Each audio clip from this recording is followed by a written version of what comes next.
Good evening, you ghost schools, goblins, and sexy female vampires. Welcome to Horror Spectacular.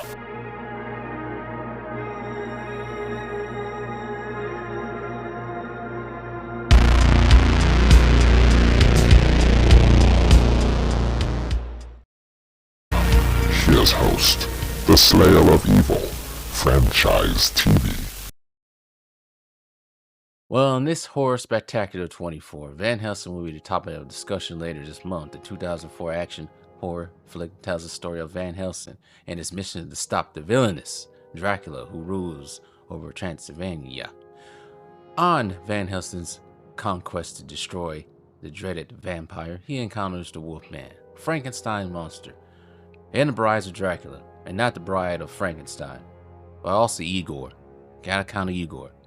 A crossover of horror icons. Now, a year before the release of Van Helsing, there was another film that kinda, sorta did the same thing. That was based on Alan Moore's and Kevin O'Neill's comic called The League of Extraordinary Gentlemen, aka the Justice League of the Victorian Era, or England. Now, the premise of the comic book deals with the 19th century fictional literary characters in the superhero genre such as Captain Nemo, Alex Quartermain, Dorian Gray, Mina Harker, Dr. Jekyll and Mr. Hyde, Tom Sawyer, The Invisible Man, and Professor James Moriarty as the main antagonists of the film. I always thought Tom Sawyer was out of place. Maybe that's just me.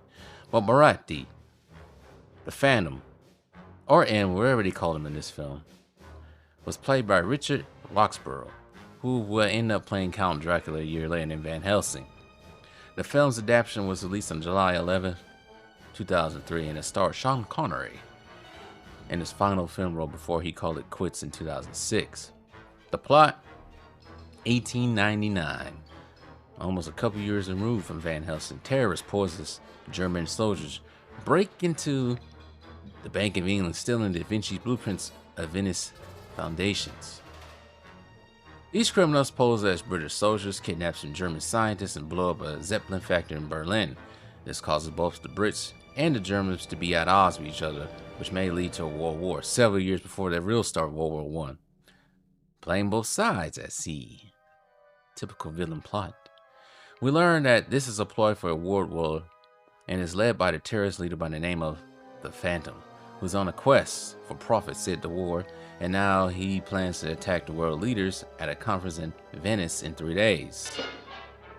Of course, you know, this means war. So the British, I'm presuming, the British intelligence recruits an old and now retired British hunter and adventurer, Alex Quartermain, who just lost his son, Captain Nemo, a vampire chemist, Mina Harker, and an invisible thief, Rodney Skinner, and of course Dorian Gray, who was once Harker's lover. Tom Sawyer, who's working with the Americans, and Dr. Jekyll, who's trying to work off his crimes as Mr. Hyde. I still say having Tom Sawyer was kind of weird. Then we're gonna need a team. What if I told you we were putting a team together? Who's we? I'm putting together a team. People with special abilities. Team wins. Team. Yeah, whatever. With the team assembled, they must stop this menace from causing chaos. Do they succeed in their mission? Of course, but it comes with a cost and a couple of twists and turns. Shocking. Now, this film did not do well with the critics or at the box office. But I did like the premise of a group of heroes based on horror and literary characters. Too bad the execution was done terribly wrong in some areas. Sending Connery to retirement, I don't think anyone else has been in a popular movie, or a movie that anybody knows, except for, I think, Richard Rottenberg, who portrayed Elvis's dad in 2022 bioflick Elvis. Before we go on with the show, how about you guys like, share, subscribe to Franchise TV, even comment down in the comments down below. I'm also on Instagram at franchise_TV and on Twitter at TV_franchise. I also have 2 other channels if you guys are interested: Lone Wolf Adventure TV and Franchise 2 Sports. So yeah, subscribe to those 3 channels. And also like, share, subscribe on all 3 of them. I say subscribe 3 times. I'm done. Bye. Now, 11 years later, this concept of bringing together 19th century Victorian Gothic type characters, Penny Dreadful premiered spring of 2014 on Showtime and Sky.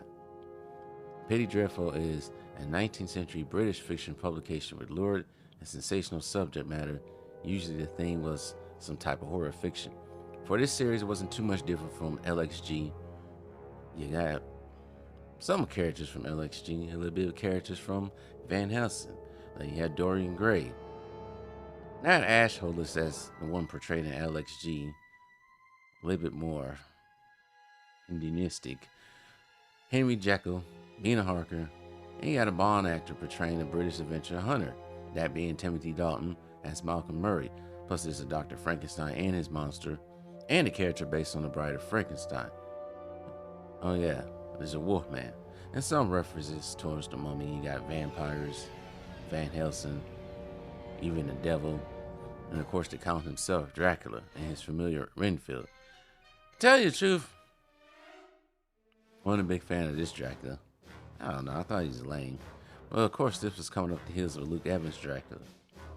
The difference in this story, the plot surrounds a young woman named Vanessa Ives, played by Ava Green, who is a hero who has to prove herself a force among the evils of the underworld. I think she was some type of medium, I think. But anyways, the plot for season 1, the group of characters, Ives, Murray, and Talbot, Frankenstein, and a little bit of Van Helsing, seek to rescue Murray's daughter from vampires. Frankenstein deals with the creature, and Ives dodging the grips of Lucifer, who wants her.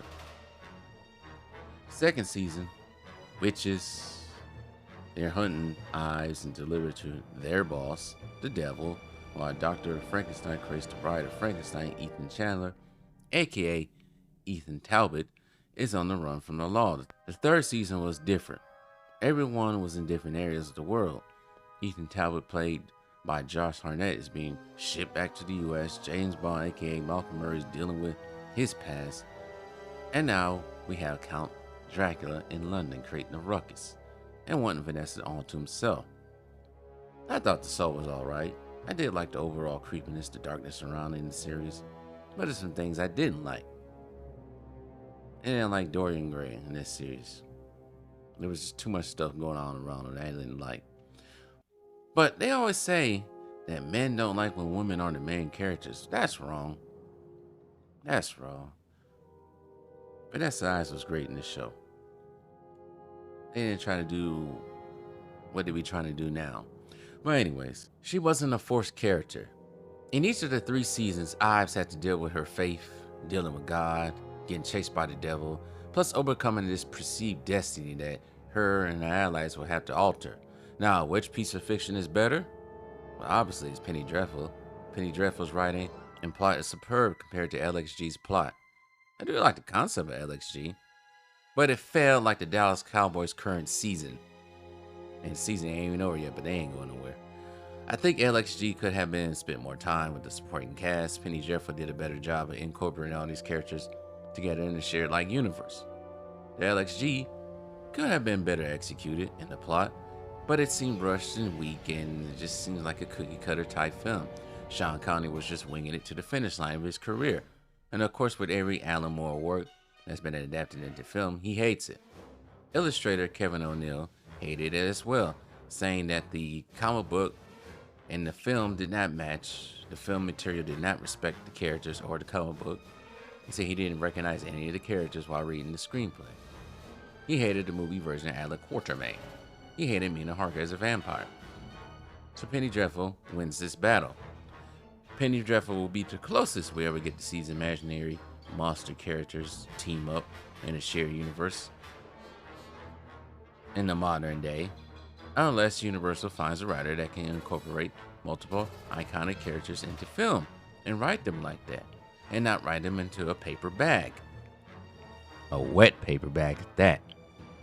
But I like the way Universal, I like what they're doing with their classic monsters.